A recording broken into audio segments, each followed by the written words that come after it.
भारत के प्रधानमंत्री नरेंद्र दामोदर दास मोदी।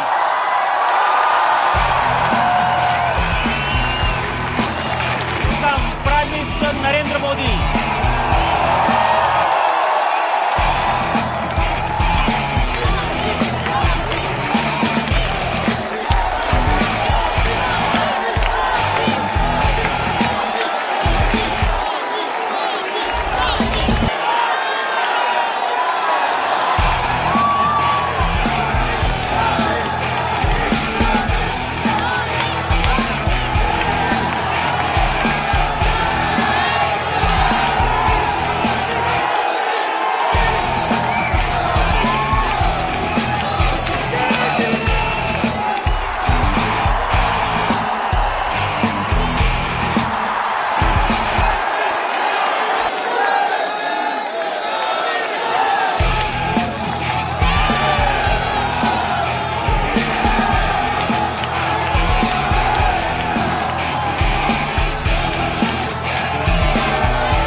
सबकी तरफ से स्वागत करता हूं भारत के प्रधानमंत्री नरेंद्र मोदी का। मोदी जी, बहुत बहुत स्वागत है आपका। धन्यवाद रजत जी। लंबे अरसे के बाद आज आपके यहां आने का अवसर मिला है।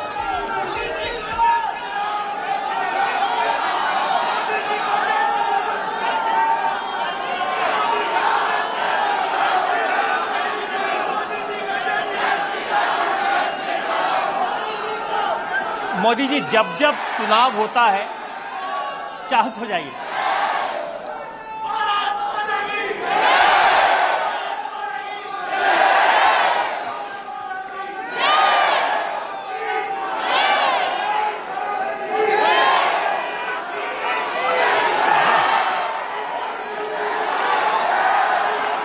आप लोग जरा अपनी एनर्जी बचा के रखिए। आपको 4 तारीख को भी इस एनर्जी की जरूरत लगेगी।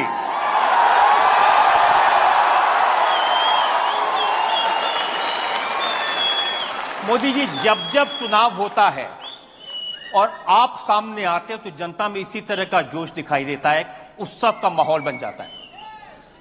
और आप जो नारा देते हैं उस नारे को लेकर के लोग बहुत मजा लेते हैं।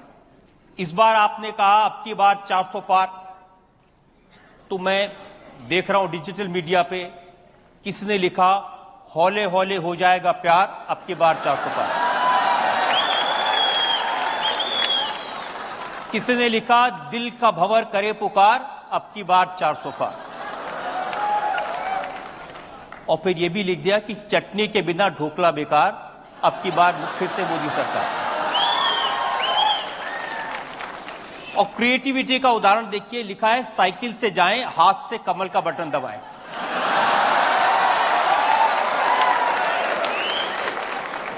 और फिर लिखा बेईमानों के लिए मोदी जहर है, गद्दारों के लिए मोदी कहर है और देश में मोदी की लहर है।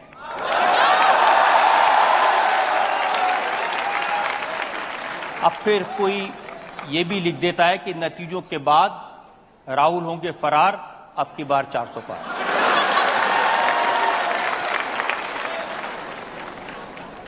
तो ये जो दीवानगी है हर चुनाव में दिखाई देती है।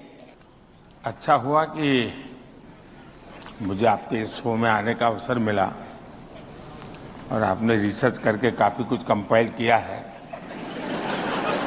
मैं स्वयं इतना दौड़ धूप में रहता हूं कि इन चीजों तरफ मेरा ध्यान बहुत कम होता है। सबसे इंटरेस्टिंग चीज मेरा रह गई बतानी, इन्होंने जैसे शादी का कार्ड छापते हैं ऐसे शादी का प्रोग्राम छापा है। इन्होंने लिखा 1 जून को मेहंदी और 2 को केजरीवाल की विदाई,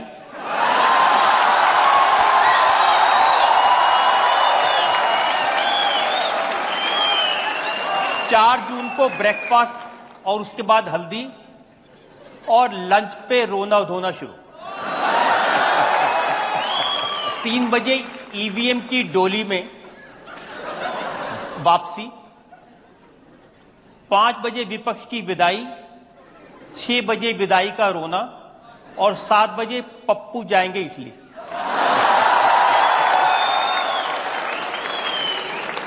अगर आपके पास वो शादी का कार्ड हो तो लोगों को दिखा दीजिए ताकि पता चले क्या निकालते ये हैं देखिए, लोग। ये कार्ड है, ये आप सब लोग देख सकते हैं। कोशिश करें इसको स्क्रीन पर भी दिखा दें।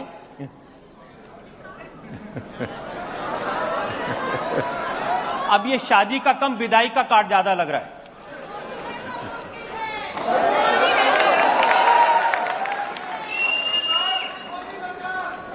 इतना तो पक्का है कि देश का जो युवा है उसका जो क्रिएटिव माइंड है वो इस चुनाव में काफी एक्टिव लगता है और उसके कारण वो हर चीज में नारा भी, व्यंग भी और बहुत ही कम शब्दों में विश्वास भी प्रकट करता है। और जब ये 400 पार की बात आई तो उसके दो पहलू हैं। एक तो ये कोई बीजेपी ने गढ़ा हुआ नारा नहीं है, ये जनता के दिलों से निकली हुई आवाज है।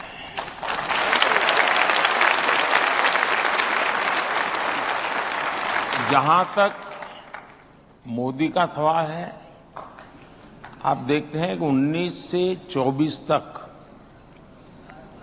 हम करीब 360 जीत करके आए थे एनडीए, और सदन में 2-3 दल ऐसे थे जो लगातार हमारे साथ रहते थे। इसलिए एनडीए प्लस देखूं तो हम ऑलरेडी 400 थे।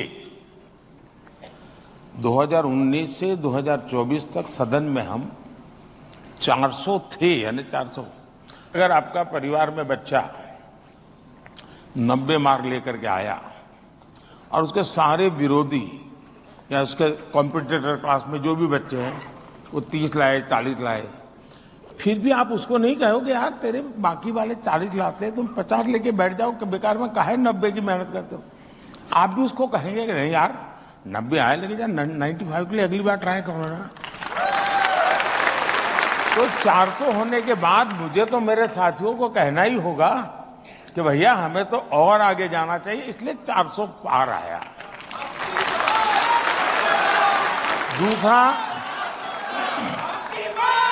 ऐसे ही किसी क्रिएटिव माइंड ने मुझे सुझाव दिया था कि 370 लोगों के जहन में ऐसा फिट बैठ गया है, और हिंदुस्तान के आजादी के इतिहास में देश की एकता के लिए जो प्रयास हुए उसमें धारा 370 को लेकर जो काम हुआ है वो एक महत्वपूर्ण कदम है भारत के विकास यात्रा में। इसलिए किसी ने कहा कि अब तो बीजेपी ने टारगेट करना चाहिए बीजेपी के लिए 370। तो उस 370 धारा में से, और ये मुझे कश्मीर के ही किसी साथी ने बताया था कि 370 सीट का कभी, इसलिए मैंने संसद में कहा भाई ऐसे भी लोग हैं जो मुझे कहते हैं कि बीजेपी ने 370 प्राप्त करनी चाहिए ताकि 370 का महात्म्य जनमानस में रजिस्टर हो जाए। मुझे याद है जब 5 साल पहले आप इसी तरह जनता के सामने आए थे अपने काम के बारे में बताने के लिए, उससे कुछ ही दिन पहले डोनाल्ड ट्रंप आए थे। वो अहमदाबाद में बड़े स्टेडियम में गए थे और फिर वहां भी उन्होंने नारा लगाया अब की बार ट्रंप सरकार, वो हार गए। फिर जो बाइडेन आ गए, तो जितने विरोधी थे ये कह रहे थे कि अब तो अमेरिका से मोदी के रिश्ते खराब हो जाएंगे। वो तो ट्रंप के साथ थे, अब तो जो बाइडेन आ गए। और हम देख रहे हैं टर्म खत्म होते होते जो बाइडेन ने आपको बुलाया और व्हाइट हाउस में ऐसा सम्मान किया जो हमने पहले कभी नहीं देखा।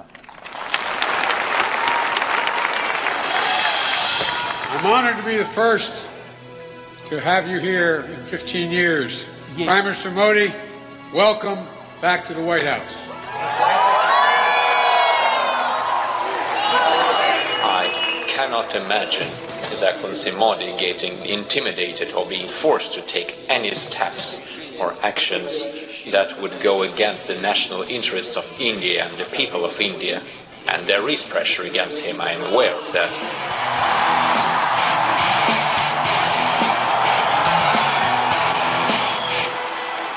really wants to do the right thing for India. He wants to be open. He wants to be supportive of new companies, and obviously, but at the same time, make sure it accrues to India's advantage. I am a fan of Modi, so. I said to my friend, the Prime Minister, before, the last time I saw someone on the stage here was Bruce Springsteen, and he didn't get the welcome that Prime Minister Modi has got.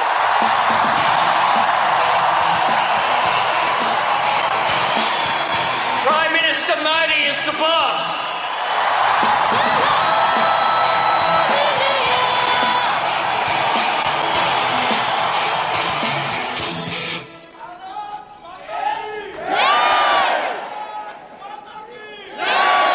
पहले भी हमने प्रधानमंत्री देखे हैं, पहले भी हमारे प्रधानमंत्री विदेश में गए हैं, लेकिन क्या वजह है कि दुनिया के ये लीडर जो अपने आप में ताकतवर हैं, जिनको किसी की तारीफ करने की जरूरत नहीं है, ये आपके बारे में इतने प्यार से, इतनी दीवानगी से बोलते हैं, और पुतिन का ये कहना कि मोदी किसी के आगे झुकते नहीं। हमारे देश का दुर्भाग्य रहा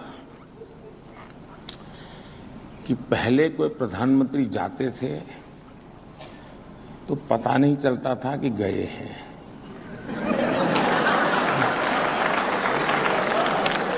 और वापस आते थे तब भी पता नहीं चलता था कि आ गए क्या। दूसरा, इसमें मोदी नहीं है, ये हम भ्रम न फैलाएं और न हम भ्रम में रहें। मोदी शायद निमित्त हो सकता है और बोलने में शायद सरल है, इसलिए सरलता से उपयोग हो जाता होगा, लेकिन ये जो कुछ भी करिश्मा है वो 140 करोड़ हिंदुस्तानियों का, भारत के सामर्थ्य का है। और मोदी ने 2013 में जब चुनाव की तैयारियां चल रही थी, भारतीय जनता पार्टी ने मुझे प्रधानमंत्री उम्मीदवार के रूप में घोषित कर दिया था, तो फिर मुझे लोग उसी रूप में मेरे से हर चीज पूछने लगे, मेरा एनालिसिस करने लगे। तो मेरी एक जो आलोचना होती थी मीडिया में, अगर आप लोग देखेंगे तो, अरे यार ये तो स्टेट में से आ रहा है, इसको न पूरे हिंदुस्तान की समझ है, ये दुनिया को कैसे अपनी बात को करेगा, ये दुनिया में कैसे अपनी बात ले जाएगा, दुनिया के साथ क्या करेगा। फिर जब टीवी मीडिया का दौर शुरू हुआ, चर्चाएं होने लगी, मेरे इंटरव्यू होने लगे, तो घूम फिर के ये सवाल आता था, भाई कि आपको तो कोई अनुभव नहीं है, आप करेंगे क्या विदेश नीति में। अब चुनाव हिंदुस्तान का था, लेकिन सबने, इकोसिस्टम ने फोकस ग्लोबल बना दिया था, ताकि मोदी उसी में फंस जाएगा, यहां तो अच्छी तरह खेल लेगा। तो मैंने तब एक वाक्य कहा था विदेश नीति के संबंध में, मैंने कहा वो तो देश की एक कंटिन्यूटी होती है, लेकिन जहां तक मोदी का सवाल है, अब देश न आंख झुका के बात करेगा, न देश आंख उठा करके बात करेगा, लेकिन ये देश आंख मिलाकर बात करेगा। और मुझे कोई इंफेरिटी कॉम्प्लेक्स नहीं होता है कि मैं तो कभी चाय बेचता था, ये देश दुनिया के इतने बड़े आदमी हैं, ये चाय वाला क्या करेगा, जाके चाय परोसेगा और क्या करेगा। लेकिन मेरे मन में जब भी मैं दुनिया के बड़े बड़े महारथियों को मिला, जरा वो हाइट बॉडी में भी ज्यादा होते हैं, कलर स्किन भी बड़ी उनकी प्रभाव पैदा करने वाली होती है, लेकिन जब मैं मिलता हूं तो मैं मोदी नहीं होता हूं। जब मैं हाथ मिलाता हूं तब मुझे पता होता है कि 140 करोड़ देशवासी मेरे साथ हैं, और जब मैं 140 के मिजाज में ही चलता हूं तब मुझे दुनिया बहुत छोटी लगती है। मुझे लगता है मेरे देश के पास कोई कमी नहीं है, सामर्थ्य की कोई कमी नहीं है, मैं इस विश्वास से भरा हुआ होता हूं। और उसका प्रभाव तो होता ही होता है। सामने वालों को लगता है यार ये कल तो ऐसी कोई बात नहीं करता था, पहले तो कोई ऐसे खड़ा भी नहीं रहता था, ये तो यूं खड़ा रहता है। तो फिर भी उनका भी सोचना बदल जाता है जी। हमें भी अजीब लगता है कि प्रेसिडेंट जो बाइडेन जैसा ताकतवर व्यक्ति G7 में आपको ढूंढते ढूंढते आ रहा है, कहां गए मोदी जी? ये बात सही है कि मैंने व्यक्तिगत रूप से मेरे संबंध बहुत नजदीकी हैं, खुलेपन के हैं। हर किसी से मेरी ऑफिशियल बातचीत के अलावा इनफॉर्मल बातचीत का दौरा बहुत होता है, मेरे टेलीफोन कॉल्स भी बहुत होते हैं। और मैं इप्स एंड बर्ड्स वाली बात नहीं करता जी। बादल होंगे तो बारिश होगा वगैरह ऐसी बातें मैं नहीं करता जी। बारिश होगा तो मैं कहूंगा हाँ होगा, नहीं होगा तो मैं कहूंगा नहीं होगा। यानी ब्लैक एंड व्हाइट में मेरी बात रहती है। तो दुनिया इसे पसंद करती है। दुनिया गोलमोल चीजों के बजाय उनको पता है, जैसे मैं रशिया से इन दिनों पेट्रोलियम वगैरह लेता हूं, क्योंकि मुझे तो मेरे देश के लोगों को, दुनिया में जो पेट्रोल की महंगाई आई है मेरे देश के लोगों पर न पड़े, तो मुझे जहां से सस्ता मिलेगा मैं लूंगा, क्योंकि मैं तो मेरे देश के लिए जी रहा हूं। कोई मेरी तारीफ करे के लिए मैं थोड़ा पैदा हुआ। लोगों ने मुझे कहा साहब ये अमेरिका नाराज हो जाएगा, तो अरे मैंने कहा किसी को खुश करना है तो मुझे 140 करोड़ लोगों को खुश करना है, मुझे और किसी को खुश नहीं करना। और हमने कारोबार चालू रखा, आज हमारे देश को हम बचा पाए हैं। लेकिन एट द सेम टाइम राष्ट्रपति पुतिन के साथ चेयर पर बैठ करके टीवी के सामने मैं कह सकता हूं कि ये युद्ध का समय नहीं है।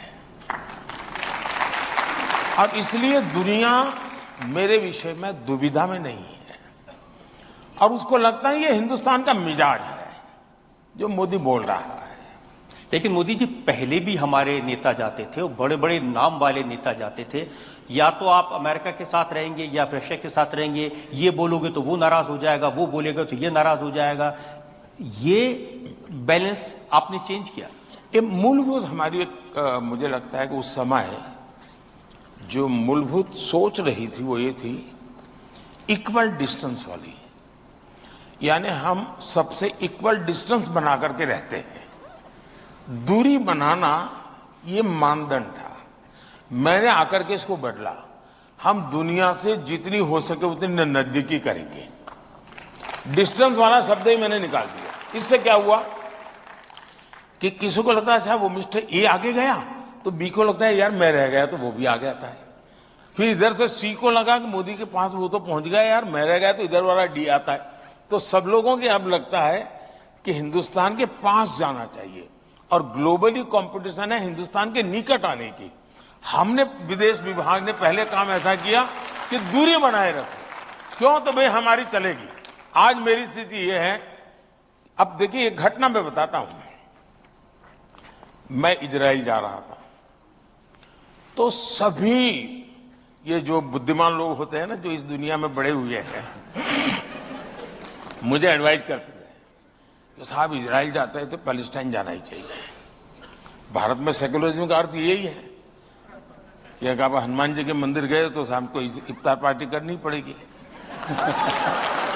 ये ऐसी साइकी बनी हुई है जी। तो मैंने सोचा भाई मैं स्टैंड अलोन यात्रा करूंगा, इजराइल से अकेला जाऊंगा, इजराइल से वापस आऊंगा, मैं पैलेस्टाइन नहीं जाऊंगा। लेकिन मैंने ये कहा कि मैं पैलेस्टाइन भी जाऊंगा तो सीधा पैलेस्टाइन जाऊंगा और वापस आऊंगा। मैं ये क्लब करके हमारे देश के सेकुलरिज्म की जो विकृतियां हैं मैं उसका शिकार नहीं होने वाला। और देश की आजादी के बाद मैं पहला प्रधानमंत्री था जो इजराइल गया, शान से कार्यक्रम किए, तब वापिस आया। 2-3 महीने के बाद मेरा पैलेस्टाइन का कार्यक्रम बना, तो मैं सीधा पैलेस्टाइन गया। तो उस वहां पर जाते समय लॉजिस्टिक प्रॉब्लम था, मुझे हेलीकॉप्टर की जरूरत थी।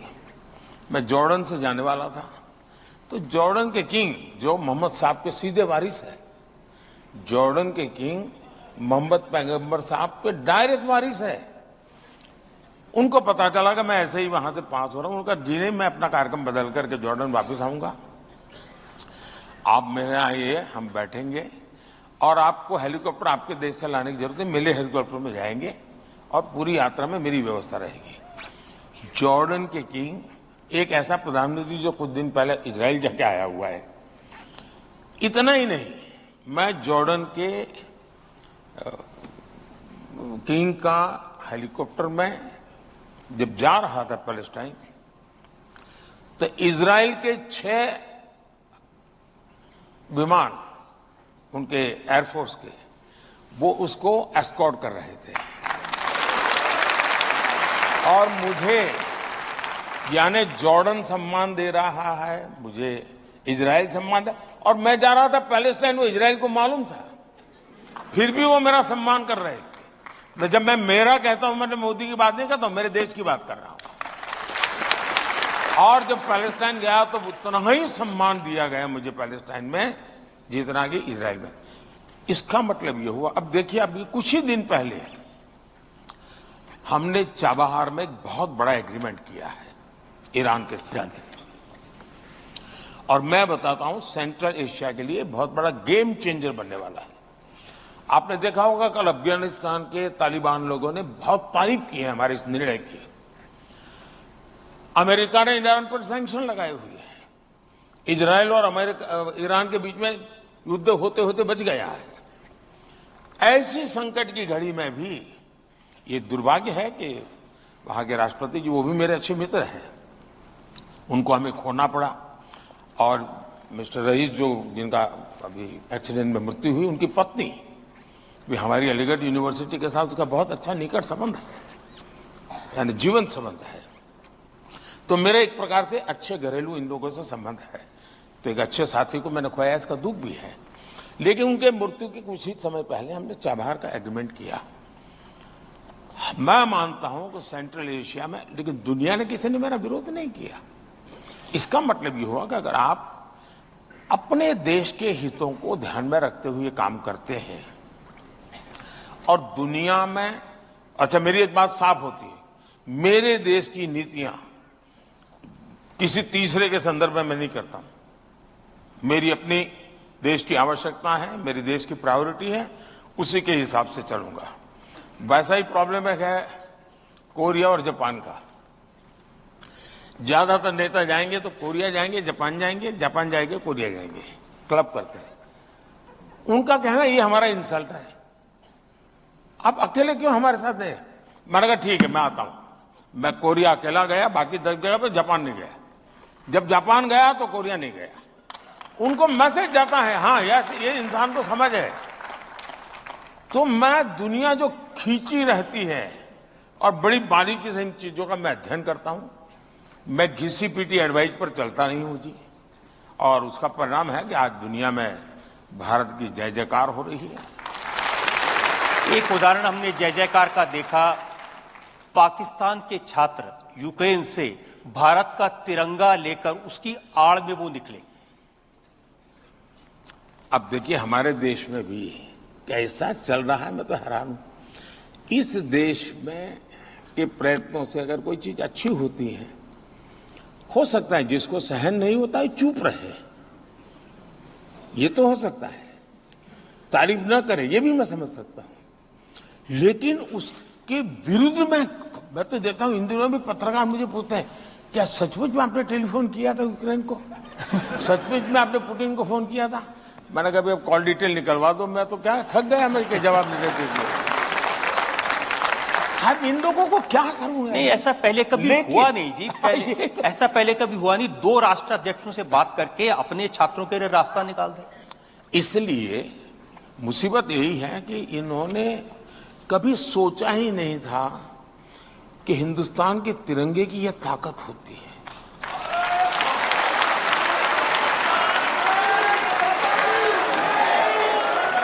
और मेरा पहला अनुभव मैं बता दूं, मैं चीजों को ऑब्जर्व करता हूं, स्टडी करता हूं, एनालिसिस करता हूं। मैं पहली बार कब अनुभव हुआ, जब नेपाल में भूकंप आया।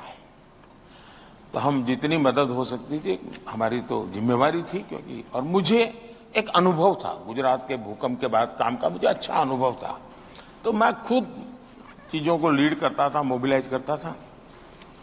लेकिन मैंने वहां देखा दुनिया के करीब 40 देश के लोग होंगे जिनको हमने कोई न कोई मदद करके नेपाल से बाहर निकाला। तो उस दिन मैं समझ गया कि अब तक ह्यूमैनिटेरियन ग्राउंड पर हेल्प, इसका ठेका पश्चिम का है। मैंने तय किया ये ठेका मेरा रहेगा।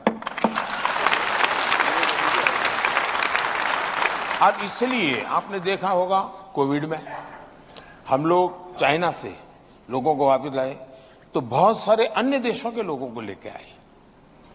यमन में मुसीबत आई, हम अन्य देशों के लोगों को ले आए और उनको बाद में उनके देश में भेजा। अभी सूडान में हुआ हमारे देश के साथ, वहां भी अन्य देश के लोग फंसे थे, उनको भी ले आए। तो आज दुनिया में जो कभी हमारा नाम नहीं था, कि वरना तो ये था भी ये पश्चिम की दुनिया का ही एक प्रकार का उस पर ओनरशिप थी कि भाई ये ह्यूमैनिटेरियन ग्राउंड पे काम होना वाले यही लोग करते, ये लोग तो बिल्कुल कुछ नहीं करते।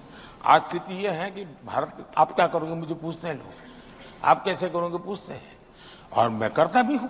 अब जैसे आर्टिकल 370 जब वापस लिया तो आपको इस बात की चिंता नहीं थी कि ये मिडिल ईस्ट के देश नाराज हो जाएंगे, कोई अरब कंट्रीज हमसे नाराज हो जाएंगे, हमारे 4 काम बंद कर देंगे? अब देखिए बहुत अच्छा सवाल है और ये जवाब मेरा शायद थोड़ा लंबा हो जाएगा, और शायद पहली बार मैं इस विषय को आपने मुझे ऐसी जगह पे छू लिया है कि शायद मैं कोशिश कर रहा हूं इसको आर्टिकुलेट करने की, क्योंकि एकदम से आपने पूछा है तो। लेकिन हमारे देश में जब भी कश्मीर की बात आती थी तो 70 साल तक इसको इंटरनेशनलाइज किया गया। दुनिया का हर देश कश्मीर के मुद्दे पर भारत को कटघरे में खड़ा करता था। थोड़ी बहुत अटल जी ने कोशिश की थी कि टेररिज्म को सेंटर पॉइंट लाए, लेकिन कुल मिलाकर के दुनिया में, और इसलिए 370 के संबंध में भी ये स्वाभाविक था कि दुनिया कोई बहुत बड़ा नाराजगी व्यक्त करेगी।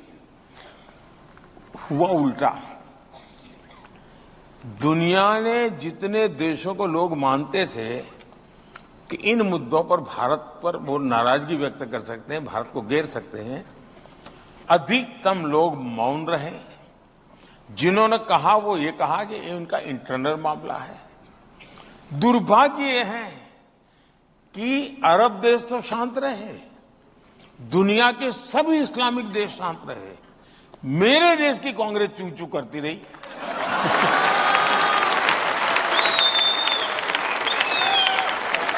ये मेरे दिमाग में नहीं बैठ रहा है। ये इसका मतलब ये हुआ कि ये एक ऐसी मानसिक विकृतियों से भरी पड़ी हुई इनकी सोच है दुनिया ने। और अच्छा, 370 के बाद में दुनिया के कई इस्लामिक देशों में बहुत बड़ा सम्मान प्राप्त करके आया हूं, मुझे कोई दिक्कत नहीं हुई।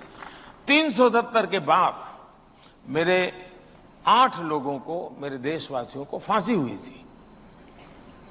370 के बाद की घटना है, उनको जिंदा वापस लेके आ गए। उस समय मोदी जी, मैं बहुत सारे जो हमारे ऑपोजिशन के लोग हैं उनके बयान सुनता था। जब कतर में हमारे लोगों को फांसी की सजा हो गई, वो जेल में थे, ओवैसी ने कहा मोदी जी तो कहते थे उनके बड़े संबंध हैं, क्या हुआ? अरे ये तो विश्वगुरु बनते थे, क्या हुआ? किसने कहा कि कतर, मोदी जी कहते थे इज माई सेकंड होम, अब कुछ नहीं कर पा रहे? या तो उन्होंने मोदी का पूरा स्टडी नहीं किया है, या तो वो मोदी की बात आई उस समय मीडिया में जाएंगे तो थोड़ी जगह मिल जाएगी इसलिए चले जाते हैं। क्योंकि मोदी एक ऐसी ब्रांड है जिसके कारण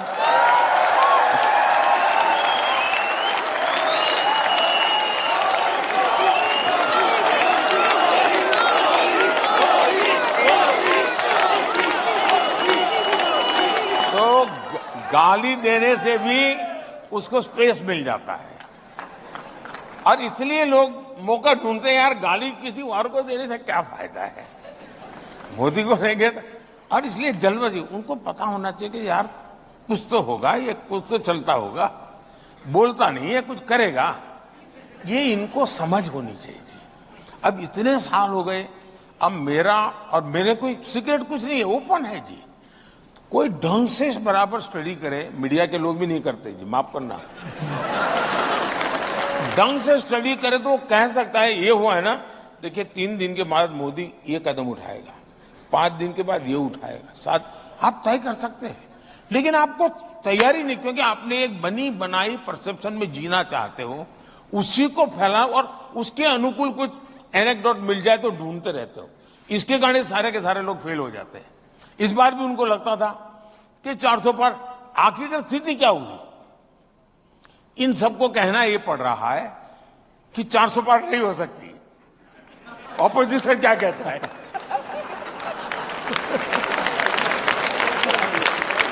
तो उनको समझ ही नहीं आया कि कहां ले जा रहा हूं मैं।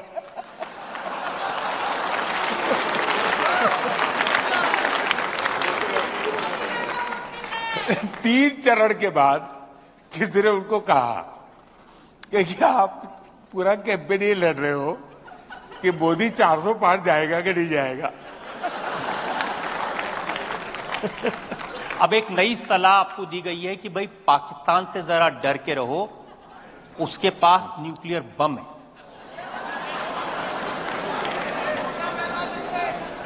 ऐसा है, वो ताकत को मैं खुद लाहौर जाकर के चेक करके आया हूं।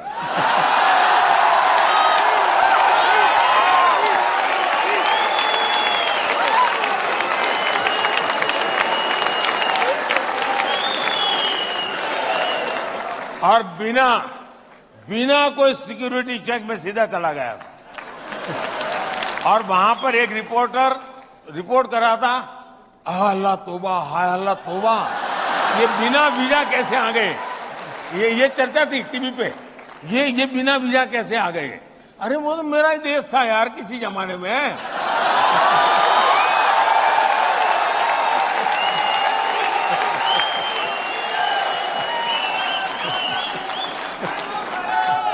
पहले मोदी जी हम लोग परेशान रहते थे पाकिस्तान से, यहाँ आए मार के चले गए, यहाँ आए मार के चले गए, फिर सर्जिकल स्ट्राइक हुआ, एयर स्ट्राइक हुआ, वो पिछले टर्म की बात थी। इस टर्म में पाकिस्तान के लोग बड़ी लंबी लिस्ट दे रहे हैं, अननोन आदमी आके मार जाता है। मुद्दा वो नहीं है। पाकिस्तान के लोग परेशान हैं, मैं जानता हूं। उनकी परेशानी का कारण भी मैं हूं, ये भी मैं जानता हूं। लेकिन दुख इस बात का है, जब मेरे देश का ही एक व्यक्ति, जिम्मेवार व्यक्ति, जिम्मेवार पार्टी का व्यक्ति ये कहे कि कसाब को, यानी कसाब ने हमारे देशवासियों को नहीं मारा था, हमारे देशवासियों ने ही हमारे देशवासियों को मारा था। पाकिस्तान की फेवर में, कसाब की फेवर में, मेरे देश के एक पार्टी जो सालों तक सत्ता में रही है, जब 26/11 हुई तब वो पावर में थे, उनकी तरफ से जब ये बयान आ जाए कि ये कोई पाकिस्तान के लोगों ने आतंकवाद नहीं किया था, हिंदुस्तान के लोगों ने किया था, तब जाकर के माथा शर्म से झुक जाता है, बहुत दर्द होता है। मुझे मेरी वहां से खबर आए कि भाई हमारा ये मारा, हमारा वो मारा, हमारा ठिकाना मारा। अब वो रोते रहे वो तो मैं समझ सकता हूं जी, यहां वाले क्यों रोते मैं समझ नहीं रहा। यहां वालों ने एक और ऐसी बात कही थी जो बहुत शर्मनाक है। जब राम मंदिर बन के तैयार होने वाला था तो उद्धव ठाकरे की पार्टी के प्रवक्ता ने कहा कि ट्रेन में राम भक्तों को ले जाएंगे और पाकिस्तान की मदद से उस ट्रेन के ऊपर गोले बरसाएंगे, लोग मर जाएंगे, दंगे होंगे और फिर मोदी जी चुनाव जीत जाएंगे। अब दंगे तो नहीं हुए, कोई ट्रेन भी नहीं जली। अब जाकर उनको किसी ने पूछना चाहिए कि भाई आप कोई दवाई ववाई लेते हैं कि नहीं लेते हैं, कोई मेडिकल चेकअप कराया कि नहीं कराया, कोई तो पूछो जाके भाई।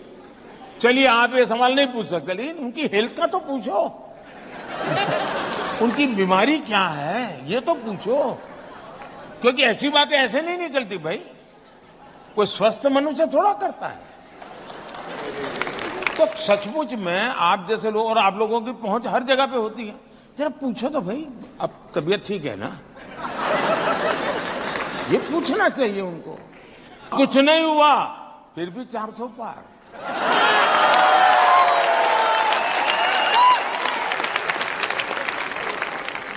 हम क्योंकि पाकिस्तान की चर्चा कर रहे थे, वहां के लोग के इंटरेस्टिंग वीडियोस मैंने देखे।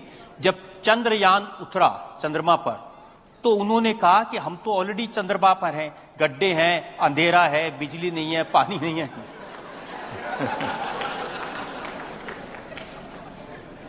ऐसा है, उनके लिए झंडे पर चांद है तो बहुत कुछ है, मेरे लिए चांद पे झंडा हो वो सब कुछ है।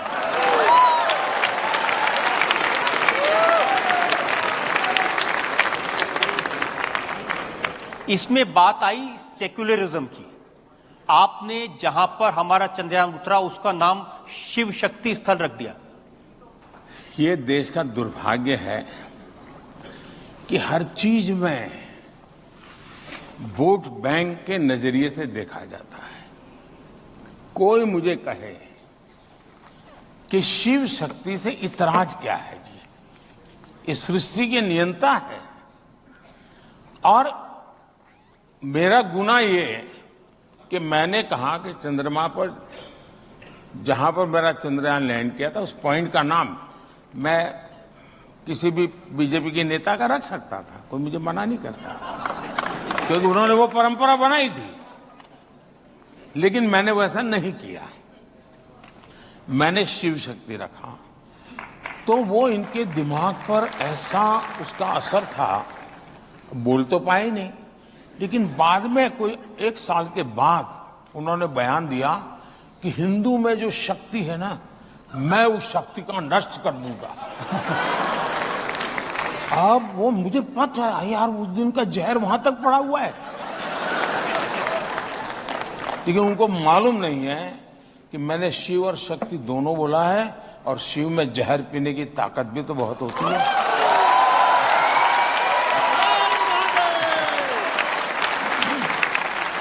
अब राम मंदिर के प्राण प्रतिष्ठा का इतना समारोह हुआ, राम मंदिर बना, इस पर भी उनकी आपत्ति है।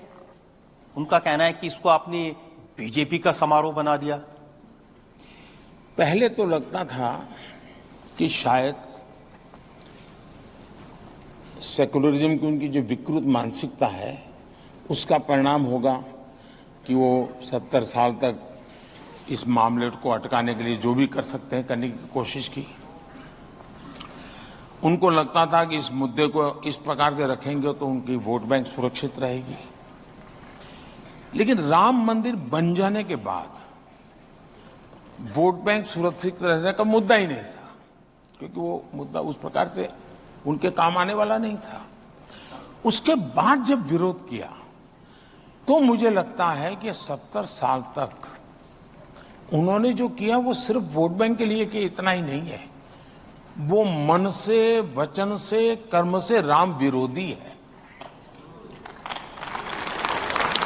राम के प्रति इनके मन में घोर रोष है, और इसका परिणाम है कि अभी भी, अब देखिए कोई बच्चा रास्ते में जय श्री राम बोले तो मैं शायद बोलूंगा जय श्री राम। कोई मुझे कोई ग्रीट करे नमस्ते तो मैं करूंगा नमस्ते, कोई मुझे कहे हेलो तो मैं कहूंगा हेलो, कोई कहेगा जय श्री राम तो मैं कहूंगा जय श्री राम। आपने देखा होगा जब वो जाते हैं कोई जय श्री राम बोलता है तो उनके चेहरे की सारी रेखाएं बदल जाती हैं, मुंह पे ताला लग जाता है, पता नहीं वो क्या क्या करने लग जाते हैं। अब अरे आप बोल दो यार जय श्री राम, क्या जाता है आपका।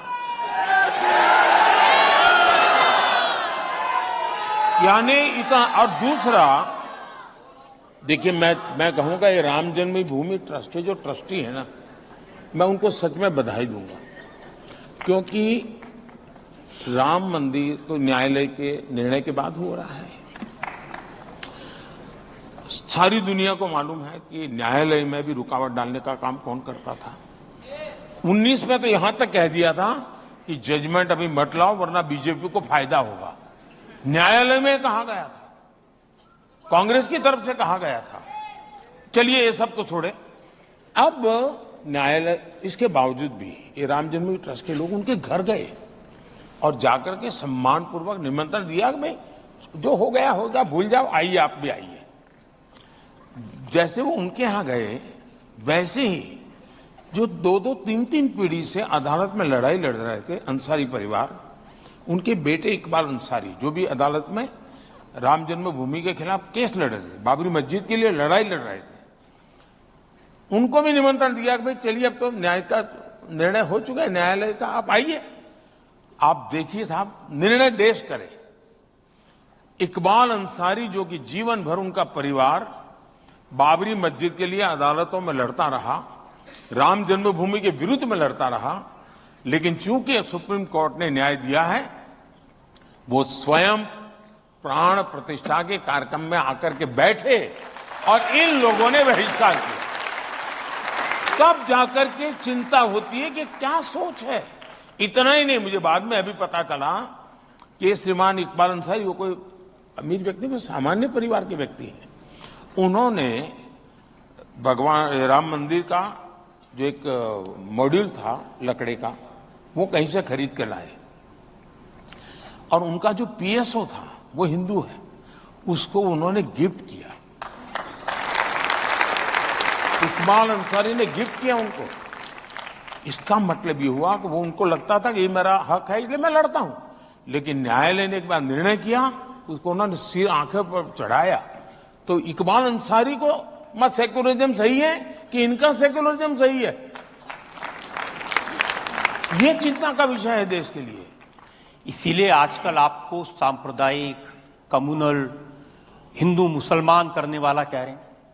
ऐसा है कि या तो किसी ने नई डिक्शनरी लिखनी पड़ेगी, क्योंकि सारी डिक्शनरी खाली हो गई।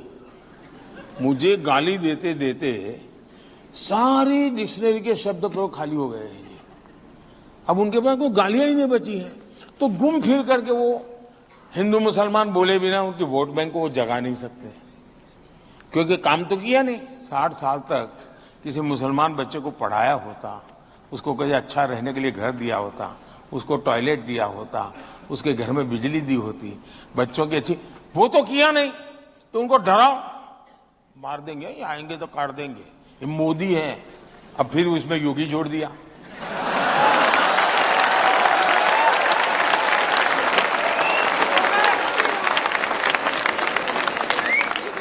अब ये डराना साहब, मुसलमान समाज में भी अब इन चीजों की तरफ देखने का दृष्टिकोण बदल रहा है। मैं मुल्ला मौलवियों की बात नहीं करता हूं, जिनका वेस्टर्न इंटरेस्ट, तो हिंदुओं में भी ऐसे लोग होते हैं, तो उनकी मैं बात नहीं करता। लेकिन जनरल मेरा तो काफी लोगों से इंटरेक्शन होता है और मेरा अनुभव है कि ये जो भड़काने वाली बातें हैं उससे तो वो प्रभावित नहीं हो रहे। वो समझते हैं कि इनका वोट का जमाना इसलिए कर रहे हो। मोदी जी, आज तक किसी लीडर की हिम्मत नहीं हुई जो ये कहे कि मुसलमानों को आरक्षण नहीं देना चाहिए, मुसलमानों को आरक्षण देना गलत है, और आप तो चुनाव में खुलेआम कह रहे हैं। मैंने कांग्रेस पार्टी को पिछले 1 महीने से कहता हूं कि भाई आप लिखिए, मैं देश को गारंटी दो। एक, आप भारत के संविधान को नहीं बदलेंगे। दूसरा, संविधान बदल करके धर्म के आधार पर आरक्षण नहीं देंगे। तीसरा, आप SC, ST, OBC का आरक्षण छीन करके आप धर्म के आधार पर वोट जिहाद वालों को आरक्षण नहीं देंगे। लिख करके दो, नहीं देते हैं। देश को दो ना भाई, बयान तक देने की हिम्मत नहीं है। फिर क्या कहते हैं, अरे हमारा मैनिफेस्टो देखो।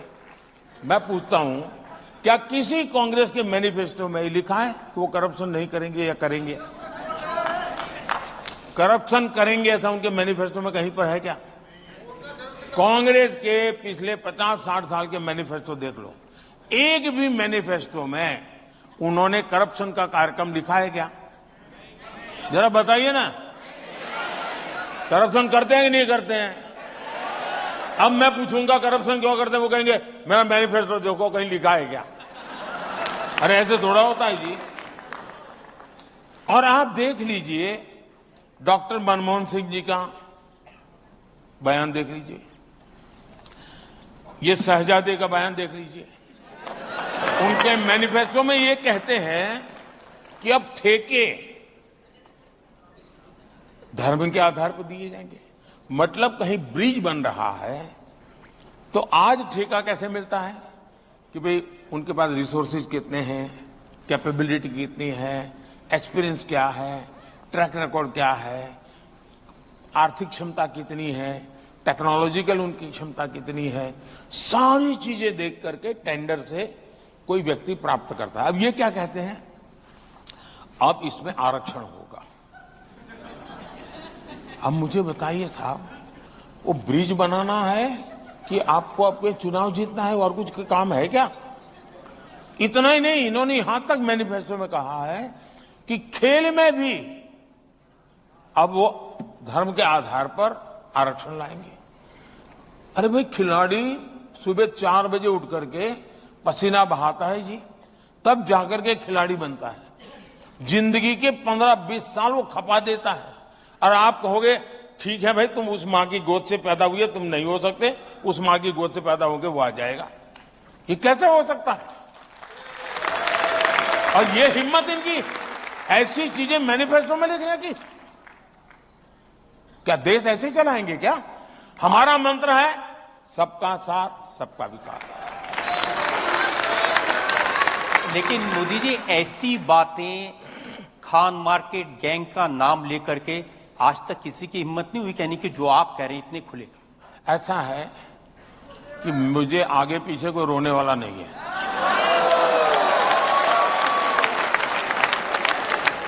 मैं देश के लिए जीता हूं, मैं देश के लिए जूझता हूं और मेरी प्रत्येक पल देश के लिए है और वो बेकार नहीं जानी चाहिए। मैं मेरी हर पल देश को दे रहा हूं, लेकिन मैं वेस्टेज नहीं होने दूंगा मेरी एक भी पल को। और इसलिए जो गलत हो रहा है, आप मुझे बताइए। कल किसी ने मुझे भेजा है 9000 से ज्यादा ऐसी जगह है, इंस्टीट्यूशंस, जिसमें इन्होंने SC, ST, OBC का आरक्षण खत्म कर दिया, माइनॉरिटी का नाम दे दिया, आरक्षण खत्म कर दिया। एक PSU को अगर आप प्राइवेटाइज करो तो कांग्रेस पार्टी के अध्यक्ष हाउस में चिल्लाते हैं कि आप प्राइवेटाइजेशन इसलिए कर रहे हो कि आप SC, ST कोटा हट जाएगा तो दलितों को नौकरी का क्या होगा। आपने 9000 इंस्टीट्यूशंस में से SC, ST, OBC कोटा खत्म कर दिया है। अगर ये सवाल मैं पूछता हूं, और ये जो खान मार्केट गैंग है वो मोदी ने बाएं पैर पहले रखा क्यों, दाहिना क्यों नहीं रखा, इसके लिए एक एक सप्ताह तक देश का समय बर्बाद करते हैं। उनको फुर्सत नहीं है कि SC, ST, OBC के आरक्षण की रक्षा के लिए उन्होंने भी तो आवाज उठानी चाहिए थी। क्यों चुप बैठे? और तब जाकर के मैं खुल करके कहता हूं कि एक इकोसिस्टम जो उनके पापों को संवारने का ही काम करती है और दूसरों के अच्छाइयों को बुरे में कन्वर्ट करने के लिए अपनी पूरी शक्ति लगा देती है, और देश को उससे मैं सचेत करना चाहता हूं। और अब जब सब जगह पे फेल हो गए तो उन्होंने जुडिशरी का रास्ता पकड़ा है, अदालतों में जाकर के बैठ जाना, हो हल्ला करना और परिस्थितियों को बदलने की कोशिश करना। ये बहुत चिंता का विषय है देश के लिए। आप में योग्यता है, क्षमता है, सही है, लोकतंत्र है, चुनाव लड़ो, पार्लियामेंट में आओ, अपनी बात रखो, सरकार गलत करती है तो उसको रोको। तरीके हैं, करने नहीं है, हवा बिगाड़नी है। अब ममता दी ने कह दिया कि हाई कोर्ट का फैसला है आरक्षण को लेकर के, वो नहीं मानेगी। अब ये कहते हैं कि मोदी संविधान बदल देगा। अब इंदिरा जी ने कहा हाईकोर्ट का फैसला मैं नहीं मानूंगी, इमरजेंसी लाई। ये इसी चट्टे बट्टे के लोग हैं जी, वे लोकतंत्र को नहीं मानते हैं। उनके लिए चुनाव लोकतंत्र की श्रद्धा नहीं है, चुनाव सत्ता प्राप्त करने का एक जरिया है। उनकी श्रद्धा लोकतंत्र में, मतदाता में, संविधान में, भारत के रूल्स एंड रेगुलेशन में नहीं है। और इसीलिए मैं जो परिवारवाद के खिलाफ बोलता हूं ना, क्यों बोलता हूं? क्योंकि लोकतंत्र के प्रति श्रद्धा जब समाप्त हो जाती है तब जाकर के आपको परिवार के बात के भरोसे चलना पड़ता है। और ये सारे लोग, कोई मुझे कहे, कोई किसी कॉन्स्टिट्यूएंसी में जाकर के कहे कि कि मैं मेरा बेटा आपको सुपुर्द कर रहा हूं। ये कौन सा लोकतंत्र है जी? ये कौन सा लोकतंत्र है? जनता जनार्दन तय करती है जी। वो पापा की कॉन्स्टिट्यूंसी है। सवाल वही है। वो तो एल्बम तो दिखा रहे हैं, दादी से शुरू होता है एल्बम।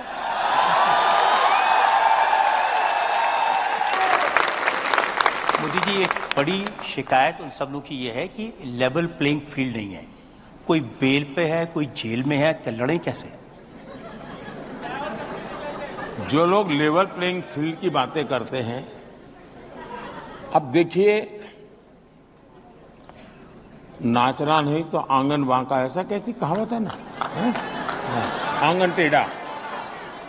नाच न जाने आंगन टेढ़ा। हाँ, ऐसी एक कहावत है। अब पराजय निश्चित है। अब सवाल यह है कि एक तो है भी मॉरल विक्ट्री घोषित करो, दूसरा है ईवीएम को गाली दो। अब आपने देखा होगा कि तीसरे चरण के बाद ईवीएम मैदान में आ गया है। ईवीएम के लिए रोना धोना, आंकड़े क्यों पहले नहीं आए, बाद में क्यों नहीं आए।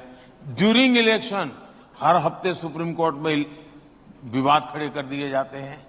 मतलब बहुत सोची समझी रणनीति के तहत भारत के लोकतंत्र की दुनिया में प्रतिष्ठा न बने। भारत का लोकतंत्र बहुत जीवंत है। भारत के मतदाता बहुत जागरूक है। भारत की चुनाव प्रक्रिया ट्रांसपेरेंट है। इस पर वो सवालिया निशान खड़ा करना चाहते हैं ताकि दुनिया में, और ये हरकत छोटी नहीं है जी, इसको गंभीरता से लिया जाए। और जो भी भारत को प्यार करते हैं उन सबको इस संकट को समझना होगा कि ये मामला सिर्फ ईवीएम कह करके चुनाव का पराजय का ठिकरा फोड़ने वाला है, इतना नहीं है। भारत की लोकतांत्रिक प्रक्रिया को ही सवालिया निशान दुनिया में लग जाए, ये इनका इरादा है। भारत में बेइज्जती, भारत की दुनिया में बेइज्जती हो, इसका खेल है। और मोदी जीत जाए तो आज दुनिया में जितनी इलेक्टेड गवर्नमेंट्स हैं, यानी ट्रू सेंस में डेमोक्रेटिक बॉडीज है, इस चुनाव के बाद भारत का प्रधानमंत्री दुनिया की सीनियर कैटेगरी में आ जाएगा।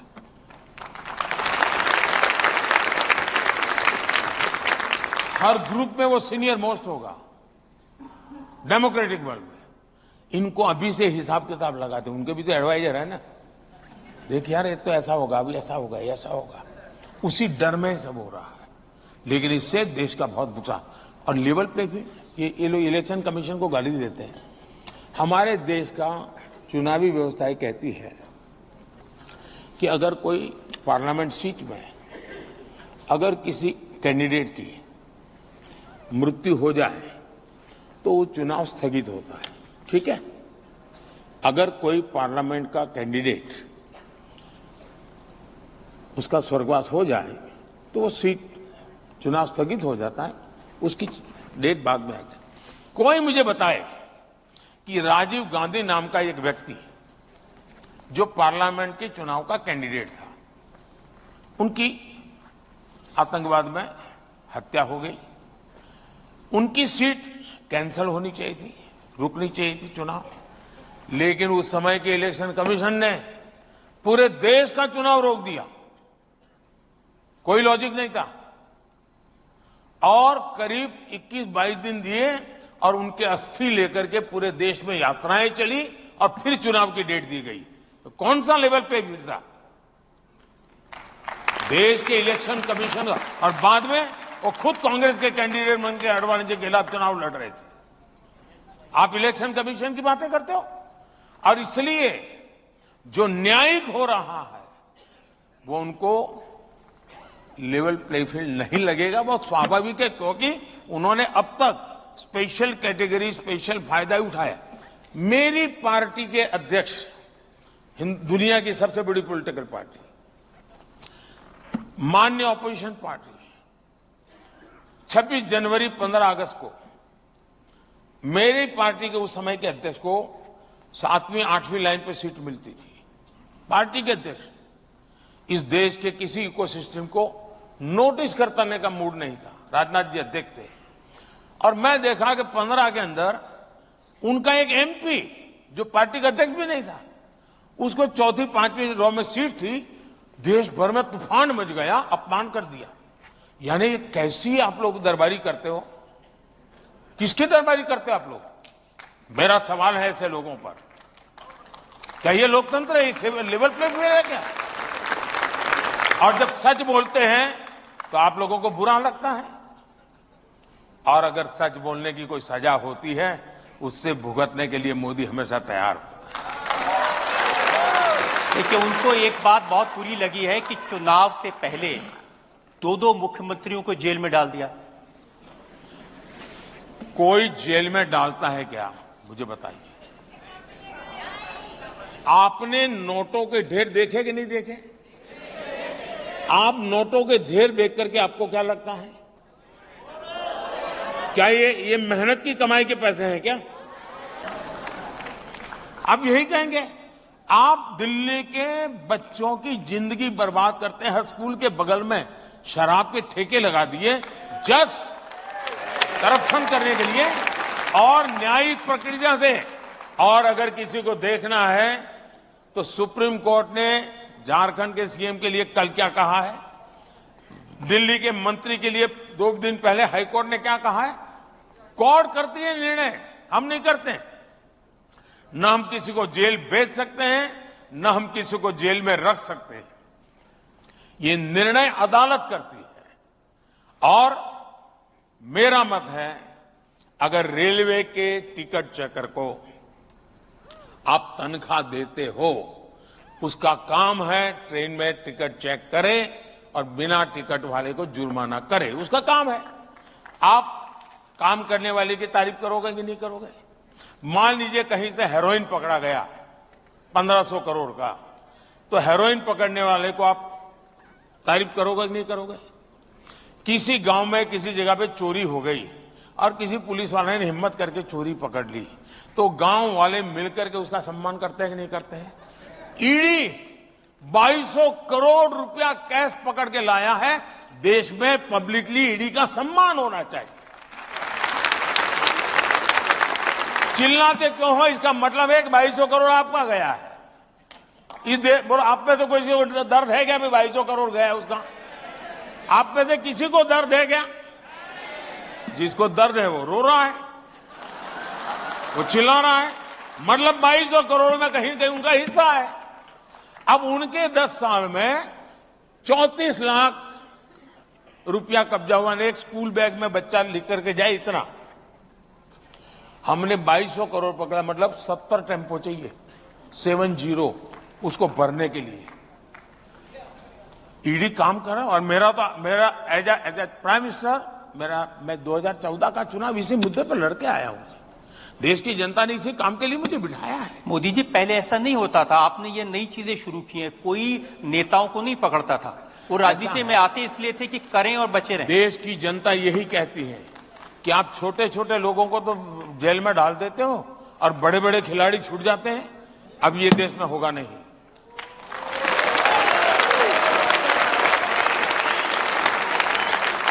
मुझे किसी के कोई मेरा अच्छा मेरे लिए एडिटोरियल लिख दे इसलिए मैं सरकार नहीं चलाता हूं जी। किसी टीवी पर मेरी हेडलाइन अच्छी आ जाए इसके लिए मैं सरकार नहीं चलाता हूं। मेरे देश के लोगों की जिंदगी बने, मेरे देश से भ्रष्टाचार चला जाए, इसलिए मैं सरकार चलाता हूं। मैं मालाएं पहनने के लिए नहीं निकला हूं जी। आपकी सरकार के काम को लेकर के एक छोटा सा वीडियो मेरे पास में है। बहुत सारी बूढ़ी औरतें हैं, उन्होंने आपके काम के बारे में अलग अलग जगह, और ये सोशल मीडिया पर सब अवेलेबल है, बहुत वायरल हुआ है। ये एक बार मैं आपको दिखाना चाहता हूँ। मोदी जी पसंद है? अरे लीजिए, वो कहे वाली बात है। सबसे बेस्ट काम कर रहा है, सबसे उन्नति हो रहा है देश का। मोदी अच्छा नहीं का और कौन अच्छा है? इतना पार्टी आया, इतना गया, कोई देश का भलाई किया? वो जब तक रहेंगे तब तक देश चलाएंगे। बैठ दिया, अच्छा, लैट्रिन दी, पानी दिया, पेंशन दी, वोट देता है मेरे को। अच्छा, वोट तो दोगे? वोट देंगे जरूर, लाभ में देंगे। अच्छा। आप कुछ ना मिला। अरे हम कहिए कि योगी मोदी के लिए काम ऊपर खाना हम देखूंगा। दूसरे के वोट कहीं के नहीं, हमें खाएगा देना, पैसा देना, सच्चो? सबका झूठा। घर हमारा बना दिया, अच्छा, शौचालय हमारे बना दिए, 500 रुपए पिलसन आना हमारे। और क्या भाई, वहाँ तो मोदी है, मोदी रहेगा जब तक मेरी जिंदगी। और क्या, ऐसी सरकार तो आई नहीं जैसी सरकार है भाई। एक तो मैं इन माताओं का बहुत आभारी हूं कि वो ऐसा खुल करके आशीर्वाद दे रही हैं। लेकिन मीडिया जगत के लोग जरा एनालिसिस करें कि बड़े बड़े नेता भी इतनी बारीकी से, इतनी स्पष्टता से नहीं बोलते हैं जितना एक अनुभव किया हुआ व्यक्ति बोल रहा है। मतलब ये सच्चाई बोल रही है, ये शब्दों का श्रृंगार नहीं है, ये भीतर से निकला हुआ एक आशीर्वाद का पत्र है जी। और यही मेरी ताकत है। और मेरी सरकार की अगर कोई विशेषता है तो यही है लास्ट माइल डिलीवरी। आखिरी व्यक्ति तक जो योजना है वो पहुंचनी चाहिए। और मुझे खुशी है, ये जब मैं सुनता हूं, मुझे खुशी है कि मैं इस काम को कर पाया हूं। और मैं इसीलिए, और मैं दोनों, अगर ये मां आशीर्वाद दे रही तो वो भी काम इतनी ही लगन से करता हूं, और चंद्रयान जाता है तो वो भी काम उतनी ही लगन से करता हूं। मैं सभी सर्वांगीण विकास के पक्ष में हूं और मैं कोशिश करता हूं, लेकिन माताओं का आशीर्वाद मुझे हमेशा रहा है, ये मेरा सौभाग्य है। मोदी जी हमेशा कहते हैं कि ये जो पैसा इन लोगों तक डायरेक्ट पहुंचता है वो डिजिटल है, इसलिए पहुंचता है। एस जयशंकर आपकी अदालत में आए, उन्होंने बड़ा इंटरेस्टिंग किस्सा बताया। उन्होंने कहा जब वैक्सीनेशन का सर्टिफिकेट दिखाना था, वो अमेरिका में थे, अपने बेटे को मिलने गए थे, तो रेस्टोरेंट में जाने लगे तो उन्होंने अपने मोबाइल से दिखाया और बेटे ने जेब से मुड़ा तोड़ा कागज निकाला, तो उनको लगा कि हाँ ये भारत है और ये अमेरिका है। ये समाचार सुनकर के आनंद होता है, लेकिन पार्लियामेंट में, देश के सुप्रीम कोर्ट में जिनकी धाक चलती है, ऐसे व्यक्ति जो कभी देश के वित्त मंत्री रहे लंबे अरसे तक, वे पार्लियामेंट में इस युग में ये कहे कि देश में मोबाइल कौन जानता है, इंटरनेट कौन जानता है, ये फिनटेक का तो क्या लेना देना है। और ये बहुत पुरानी बात नहीं कर रहा हूं मैं, कुछ ही वर्षों पहले की बात कर रहा हूं। और दूसरी तरफ मेरा देश डिजिटल इंडिया के दूसरी है। G20 समूह में मैंने देखा, दुनिया का हर देश मुझे पूछता था कि इतना बड़ी रिवॉल्यूशन आई कैसे। और जब लोग आज भी विदेश से मेहमान आते हैं तो उनकी एम्बेसी उनको किसी रेडी पटरी वाले के यहाँ ले जाते हैं और दिखाते हैं कि देखो ये ऑनलाइन पैसे लेगा, बोले ऑनलाइन लेगा, लैंग्वेज नहीं जानता है तो भी। और इसलिए हमारे देश में डायरेक्ट बेनिफिट ट्रांसफर, कोविड के समय दुनिया के कई देशों ने, समृद्ध देशों ने अपने नागरिकों को पैसे देने की योजना बनाई है, लेकिन दे नहीं पाए, उनके पास मैकेनिज्म ही नहीं था। आज मैं जब किसान सम्मान निधि देता हूं ना, 2000 रुपए साल में 3 बार, मुझे 30 सेकंड लगता है 11 करोड़ के खाते में पैसा जमा हो, 30 सेकंड।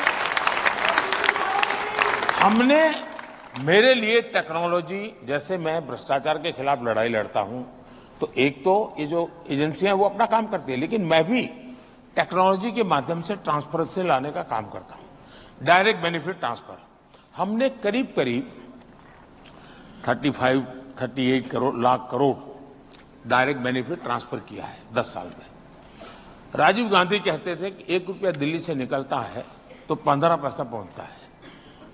अब वो कौन सा पंजा ये 85 पैसे मार लेता था, क्योंकि उस समय तो पंचायत से लेकर पार्लियामेंट तक उन्हीं की सरकार थी। अब पंजे के हाथ में झाड़ू भी है, तो पहले पंजा 85 पैसे मारता था, 95 पैसे मारेगा, क्योंकि अब सफाई की सुविधा बढ़ गई उनकी। अब इसलिए आप देखिए, उस हिसाब से मैं देखूं तो 38 लाख करोड़ रुपीस अगर उस जमाने की पद्धति से चलता तो करीब करीब 28 लाख करोड़ रुपया किसी पंजे ने मार लिया होता। अब ये पैसा सीधा जाता है, उसके खाते में जाता है, तब जाकर के आवाज निकलती है।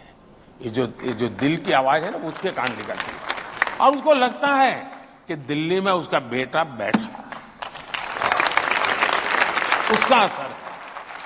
देखिए, सरकारें तो पहले भी रही, ब्यूरोक्रेसी भी यही थी, सिस्टम भी यही थे, तो आपने ऐसा क्या बदल दिया कि अब ये सीधा पैसा जाता है, ये बूढ़ी माताएं इस तरह की बात कहती हैं? एक तो सबसे बड़ी बात यह है कि हमारे देश में अब तक जो प्रधानमंत्री बने हैं वो ज्यादातर केंद्र की ही राजनीति का हिस्सा रहे हैं। बहुत कम प्रधानमंत्री हैं जो राज्य में काम करके आए हैं, और जो आए हैं वो भी बहुत कम समय के लिए उनको अवसर मिला है। मैं देश का पहला ऐसा प्रधानमंत्री बना जिसको लंबे अरसे तक, लॉन्गेस्ट टेन्योर है मेरे स्टेट का, और एक अच्छे राज्य का लंबे अरसे तक मुख्यमंत्री रह करके आया। और वो भी एक ऐसा मुख्यमंत्री जो काम करने वाला मुख्यमंत्री, यानी फाइलें खाली देखने वाला नहीं, बदलाव की विजन के साथ काम करने वाला। तो मेरे पास वो अनुभव है। तो एक तो उस अनुभव, और जैसे मैंने एक छोटा सा काम किया, शायद मैं पहली बार मीडिया के सामने बात बताता हूं। मैं जब थोड़ा लंबा समय जाएगा तो जी बिल्कुल, आपके दर्शक बाद में तंग आ जाएंगे। नहीं, ये तो देखिए, आप बताइए, तंग आ जाएंगे। मैं दो अनुभव सुनाना चाहता हूं, इससे आपको पता चले कि काम कैसे होता है और कैसे करना चाहिए।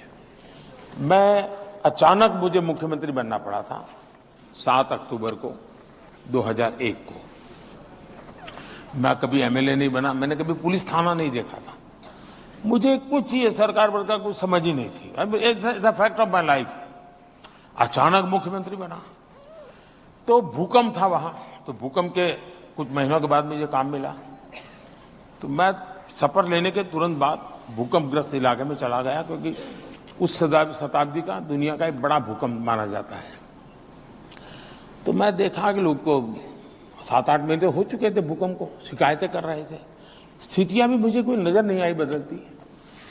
तो मैं देखा कि भी मैं वापिस आया, मैंने मेरे अफसरों की मीटिंग ली। फिर मैंने उनको पूछा कि भाई कैसे हैं, क्या है, आगे कैसे करेंगे भूकंप का। तो उन्होंने मुझे बताया सारा कि भाई मार्च महीने तक ये होगा, मार्च महीने तक ये होगा, मार्च महीने तक ये होगा। मैंने कहा तुम्हारे दिमाग में ये जो फाइनेंशियल ईयर घुस गया है, देश उससे नहीं चलता है। मुझे पहली लड़ाई मेरी हुई। मैंने कहा तुम दिमाग में से फाइनेंशियल निकाल दीजिए, मार्च महीना निकाल दीजिए। 26 जनवरी जब 1 साल होगा, दुनिया भर का मीडिया कुछ कचबुझ में आएगा, उस दिन वो ये देखेगा, तब उसको तुम बोर्ड लेके मत खड़े रहना कि मार्च तक का हमारा योजना है। मुझे बताओ तुम दिसंबर एंड तक क्या करोगे, सारा प्रोग्राम प्रीपोन करो। तो अफसरों को लगा यार आदमी को कुछ समझ है। फिर मैंने कहा कोई शायद 43 ब्लॉक्स ऐसे थे जो भूकंपग्रस्त थे। तो मैंने अफसरों को कहा सभी सचिव एक ब्लॉक में जाएगा, फ्राइडे सैटरडे संडे वो वहीं रहेगा भूकंपग्रस्त इलाके में। मंडे को शाम को मैं मीटिंग लूंगा रिव्यू की, और जो ब्लॉक में आप जाएंगे आप ये मान के चलिए कि आप उस ब्लॉक के चीफ मिनिस्टर हैं, आप ही चीफ मिनिस्टर हैं, करके आओ। मैंने कहा अब ये गए, वापिस आए, मैंने मीटिंग ली। बोले साहब ये तो हो ही नहीं सकता। मैंने कहा क्यों? ये बोले हमारा नियम ऐसा है। मैंने कहा नियम किसने बनाया? बोले हमने बनाया। क्यों? एयर कंडीशन का बनकर बनाया था। जमीन पे जाकर के आया, उनको पता चला सरकार के बने हुए नियम ही जनता के खिलाफ थे। मैंने कहा ना आप ब्लॉक के सीएम हैं, मुझे बता के आप कैसा सीएम मेरा काम करता है बताओ। उन्होंने फिर सारे नियम बदले, रेगुलेशंस बदले, और उनको लगा कि प्रैक्टिकल होना पड़ेगा। और सचमुच में दिसंबर एंड तक इतना बढ़िया काम हो गया। और मैंने जनवरी में आकर के दिल्ली में प्रेस कॉन्फ्रेंस की थी। मैंने दिल्ली में दुनिया के सभी एम्बेसीज को बुलाया था, क्योंकि सभी देशों ने मदद की थी गुजरात को। और मैंने देखा कि 22 जनवरी से दुनिया भर का मीडिया वहां पहुंचा हुआ था। और आप मीडिया देख लेना, सिवाय तारीफ कुछ नहीं है उसमें। सिवाय तारीफ कुछ नहीं। तो गवर्नेंस को कैसे, वही ब्यूरोक्रेसी, वही नियम, वही चल। फिर मैंने यहां आया तो क्या काम किया वो दूसरा बताता हूं। मैंने सारे सचिवों की मीटिंग की। ये सब बड़े बड़े लोग हैं, मेरे जैसे तो सैकड़ों नेताओं को देख चुके हैं। कई लोग तो ऐसे जो 2-2, 4-4 प्रधानमंत्री देख चुके हैं। तो उनके लिए तो ये सब चना ममरा होता है, ये हकीकत है। तो मैंने मीटिंग की, मैंने कहा भाई ये काम करना है। आप लोग जब मसूरी से निकले होंगे, पहली पोस्टिंग जो आपकी हुई होगी आईएएस का, घर में बड़ी आईएएस बढ़ गया वगैरह, मगर पहली जहां नौकरी की थी, जो छोटा सा एरिया रहा होगा जहां आपको भेजा गया होगा, मैंने कहा कि आप वहां वापस जाइए, उसी गांव में जाइए, हो सके तो पूरे परिवार को लेके जाइए। और उस समय कहाँ रहते थे, दफ्तर कैसा था, उस समय गांव कैसा था, ये सारा अपने परिवार को दिखाइए, खर्चा सरकार करेगी। और आकर के मुझे बताइए कि आप वहां से यहां पहुंच गए, जिस गांव को आप छोड़ के आए था वो कहां है। मुझे कोई क्लास नहीं लेना पड़ा, सबने आकर के कहा कि साहब हमारी आंखें खुल गई। हम 30 साल पहले जहां गए थे वहां तो वैसा का वैसा हालत है, हमारी जिंदगी तो बदल गई, हमारे बच्चे तो दुनिया में पहुंच गए, वो वही है। मैंने कहा किसने बनाई नीतियां, तो मैं उनको रियलाइज करवाता हूं, मैं उनको मोटिवेट करता हूं। इसलिए सरकार वही, दफ्तर वही, फाइल वही, कानून वही, नियम वही, लेकिन अगर थोड़ा तरीका बदल दें तो स्थितियां बदली जा सकती है, और वो मैं बदल रहा हूं। मेरा पहला अनुभव दिल्ली में ब्यूरोक्रेसी को तब आया जब मैं प्रधानमंत्री जनधन स्कीम लेकर के आया, और मैंने तय किया कि भाई बैंकों का नेशनलाइजेशन हुआ था, गरीबों के लिए बैंक के दरवाजे खोलने के लिए। इंदिरा जी के भाषण सुन लीजिए आप, और सारी बैंकों को उन्होंने रातों रात जब्त कर लिया था। मैंने यहां देखा कि 50% इस देश के लोग ऐसे हैं कि जिन्होंने बैंक का दरवाजा ही देखा नहीं है। अब वो कौन है, एससी, एसटी, ओबीसी, वही समाज है। मैंने कहा हर एक का मुझे बैंक अकाउंट खोलना है। तो सब बैंक वालों ने कहा साहब कुछ तो उन्होंने पूंजी डाली। मैंने कहा उनके पास एक पैसा नहीं है, बिना पूंजी डालना है। तो फिर बोले कहा स्टेशनरी का खर्चा होगा। मैंने कहा स्टेशनरी का खर्चा हम सरकारी बजट से देंगे, लेकिन मुझे खाते खोलने।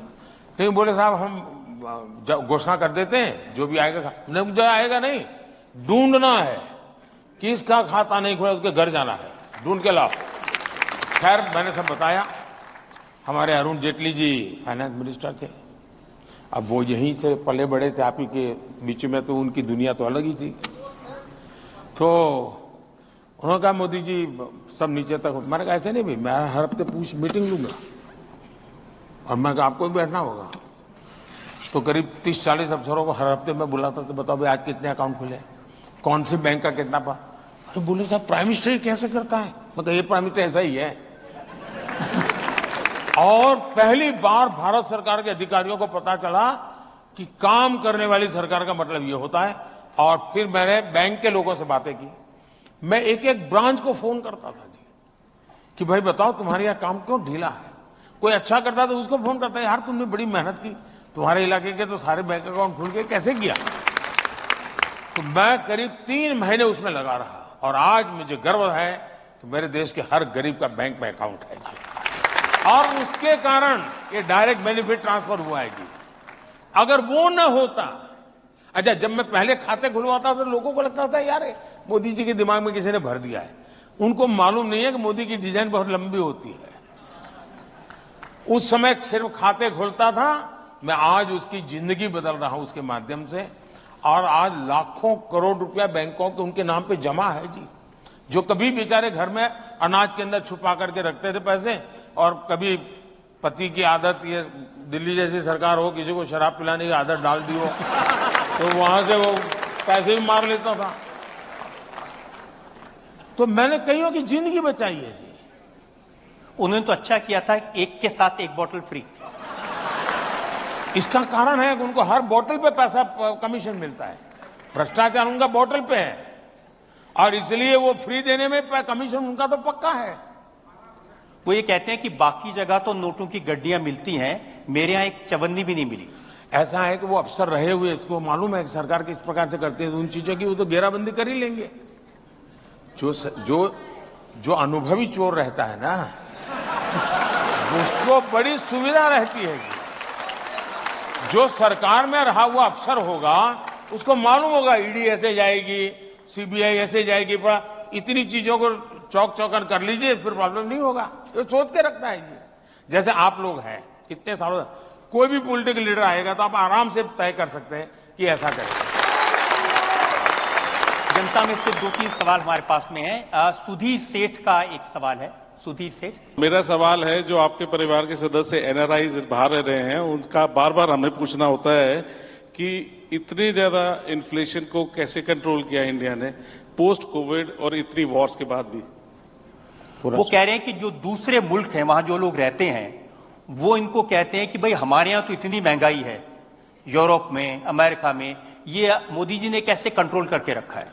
ऐसा है कि मैं जब कोविड के समय मैं बहुत लोगों को मिलता था, कोविड के समय वीडियो कॉन्फ्रेंस से बात करता था, तो दुनिया भर के मैं नोबेल प्राइज विनर वगैरह ऐसे ऐसे लोगों से भी मैं पूछता था भाई स्थितियों में क्या लगता है आपको।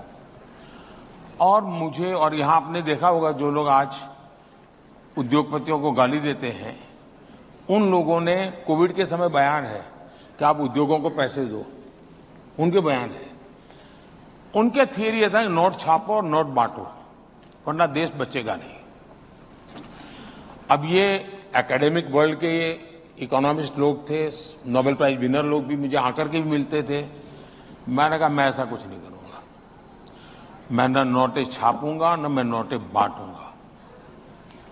ये एक निर्णय में करी दूरी दुनिया में शायद मैं अकेला इंसान हूं जिसने इतना बड़ा कठोर निर्णय किया। मैंने कहा मैं बांटूंगा तो अनाज बांटूंगा, मेरे गरीब के घर का चूल्हा जलता नहीं, वो भूखा नहीं रहना चाहिए, बाकी सब संभालूंगा। और फिर मैंने एमएसएमईज को कहा कि बैंक से आपको क्रेडिट देने की मैं व्यवस्था करता हूं, आप बैंक से क्रेडिट लीजिए और अपनी ताकत बताइए, तो उनको मैं अवसर दूंगा। उन सारी नीतियों का क्यूमुलेटिव इफेक्ट ये हुआ कि मेरे यहां जो नोटों बांटने के कारण जो इन्फ्लेशन की स्थिति बनती है, मेरा देश उस चक्कर में नहीं फंसा। ये अचानक नहीं हुआ है, एक के बाद एक कदम लिए हैं जिसका परिणाम है। और इन कदमों के पीछे कोई एकेडमिक इकोनॉमिक्स मुझे काम नहीं आ सकता है। मेरा 13-14 साल का मुख्यमंत्री के नाते जो अनुभव है वो मुझे काम आया है।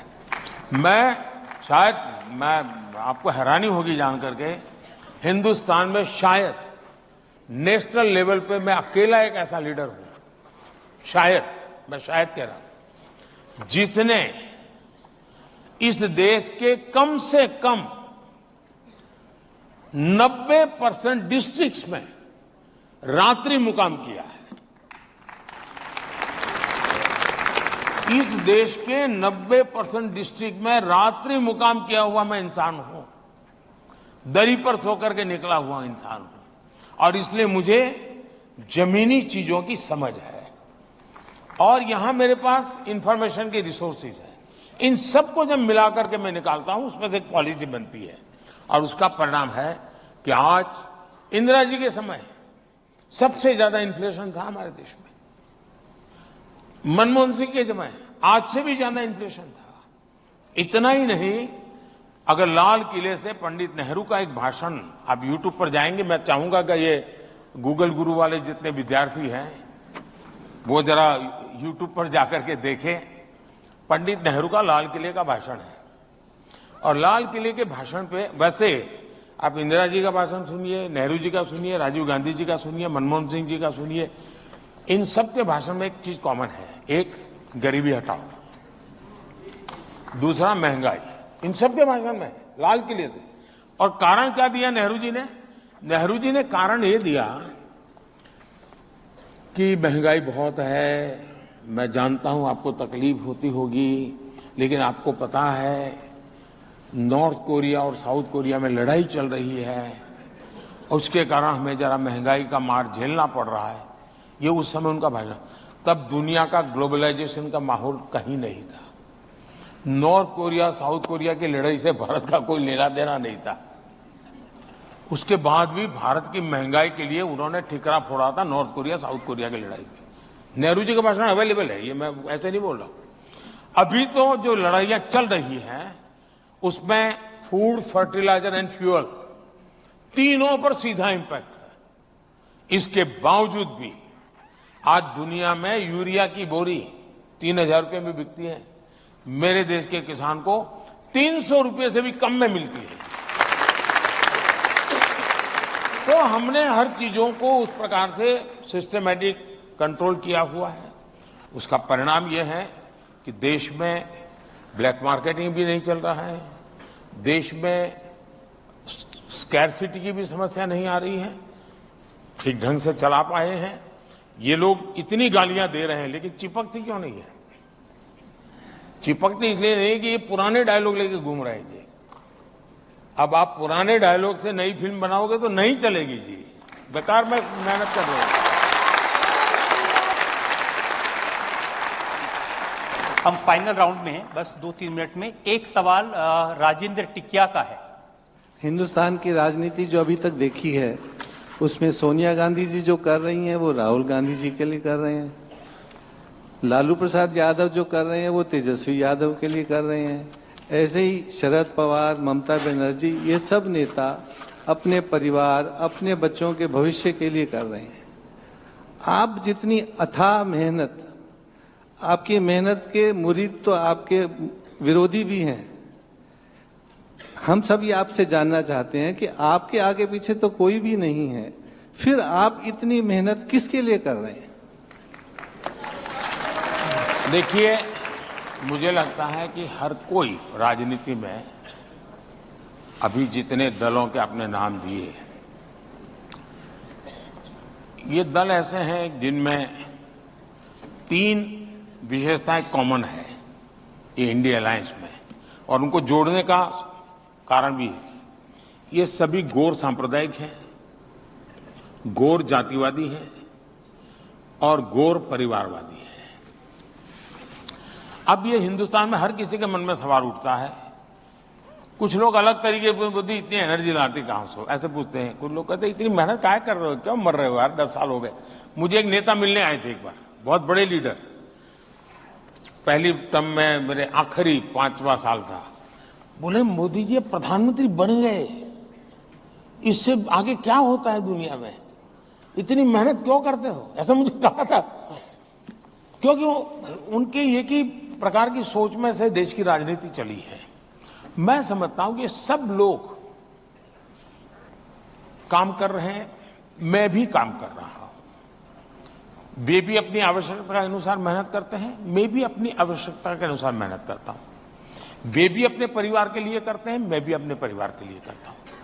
उनके परिवार में 5-6 लोग हैं तो उनको 5-6 लोगों के लिए मेहनत करनी होती तो उतने घंटे में चल जाता है। मेरे परिवार में 140 करोड़ है तो मुझे ज्यादा मेहनत करनी पड़ती है। अगर मेरे परिवार में भी 5-6 होते तो मुझे भी कुछ नहीं करना, इधर से 2-4 इंटरव्यू दे देता, रजत शर्मा को जरा चाय पिला देता, मेरी गाड़ी चल जाती। लेकिन मैं 140 करोड़ मेरे परिवारजन के लिए जीता हूं और इसलिए मेहनत भी करता हूं। उनकी जिंदगी, उनके सपने, और मैं कहता हूं आपके सपने, ये मेरा संकल्प है और मेरा पल पल आपके लिए है, मेरा पल पल देश के लिए है। और इसलिए मैं कहता हूं कि 24/7 फॉर 2047। मोदी जी, क्योंकि चुनाव का वक्त है, तरह तरह के प्रेडिक्शन और दावे किए जा रहे हैं, क्या क्या दावे कर रहे हैं लोग, वो एक बार मैं दिखा देता हूं। ये मेरा फाइनल सवाल होगा। चुनाव ज्यादा से ज्यादा स्टेट्स में खत्म हो गया है। पिछले 4 फेजेस के परिणाम साफ है और नरेंद्र मोदी जी चुनाव हार रहे हैं। आने वाला दिन में तो बोलना है कि मोदी बाबू का सरकार को एक्सपायरी डेट हो गया है।